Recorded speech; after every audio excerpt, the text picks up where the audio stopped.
Setting लावायचं आहे आपल्याला. पातं जी हे पातं आहे, हे पातं इथून पूर्ण ह्या फेसला चिकटलं पाहिजे.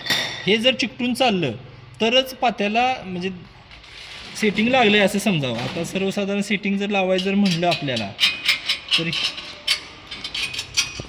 तर इथून हे घासलं पाहिजे. ही पातं जी आहे हे इथं चिकटलं पाहिजे. समजा हा चेकनट लूज केला हां, आणि हे जर नट जर मागं फिरवला,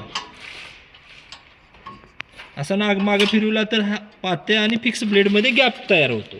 हा गॅप जर आपल्याला काढायचा असेल तर हा चेकनट टाईट केला पाहिजे. हा जेवढा तुम्ही टाईट करशीला तेवढा इथं ह्या फेसबरोबर हे चिकटतं. हे चिकटलं, ह्या नटाचं काम इथं, ह्या नटाचं काम इथं सेटिंग लावायचं.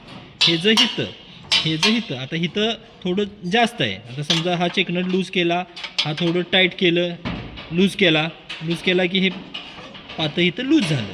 ह्या नटाचं काम इथं सेटिंग लावायचं, ह्या नटाचं काम इथं सेटिंग लावायचं. आता इथं चिकटत नाही. इथं सर्वसाधारण आपण हा टाईट केला तर हा सेटिंग लागू शकते. अशा पद्धतीनं हे सेटिंग लावायचं.